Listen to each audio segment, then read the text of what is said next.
তোমরা প্রত্যেকে আমাকে এত ভালোবাসা দিচ্ছ যে তোমাদের জন্য আবার একটা নিউ ব্লগ নিয়ে চলে আসলাম। তো আজকে আমি কোনো রান্নার ভিডিও নিয়ে আসিনি। তো আজকে আমি নিয়ে এসেছি রান্নার পরে যেসব কাজ থাকে সেই ভিডিওগুলোই নিয়ে আসলাম। তো দেখো আমি রান্না করা কমপ্লিট হয়ে গেছে, আর এদিকে আমি গ্যাসটাও ক্লিন করে নিয়েছি, আর রান্নার পরে যে বাসনগুলো থাকে সেই বাসনগুলো আমি ধুয়ে নিচ্ছি। তো আমরা মেয়েরা যাই যত লেখাপড়া করি না কেন, এসব আমাদের ভাগ্যে আছে, আমাদেরকে করতেই হবে। তুমি সকালে উঠে তুমি কাজ শুরু করে দাও তোমার মতো, এগুলো আমাদের আছেই কপালে লেখা। তো দেখো এদিকে আমি সব বাসনগুলো ধুয়ে নিচ্ছি। আর আমি আজকে ডাল করেছি বলে আমাকে এই প্রেশার কুকারটা ধুতে হচ্ছে, কিন্তু মোটো আমার একদমই ভালো লাগে না প্রেশার কুকার ধুতে। আমাকে সব বাসন ধুতে দিয়ে দাও, কিন্তু আমাকে প্রেশার কুকার ধুতে দিও না, আমার খুব বিরক্ত লাগে।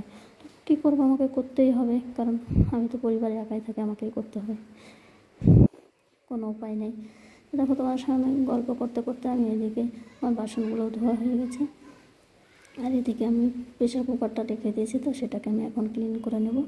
দেখো আমি এদিকে প্রেশার কুকারটা ধুয়ে নিচ্ছি। তো আজকে সোমবার, আজকে আমাদের বাড়িতে নিরামিষ রান্না হয়েছে।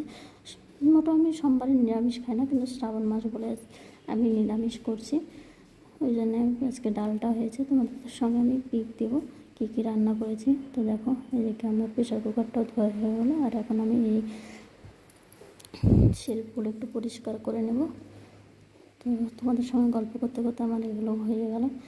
তো ভালোই লাগে কেউ পাশে থাকলে, কি কেউ যদি কাজের টাইমে থাকে, তো গল্প করতে করতে সে কাজগুলো হয়ে যায়, বোঝা যায় না কখন করে নিয়েছি কাজগুলো। তো দেখো আমার সব কিছু কমপ্লিট হয়ে গেল। তো এদিকে দেখো আমি আজকে এগুলোই রান্না করেছি। তো টাটা বাই।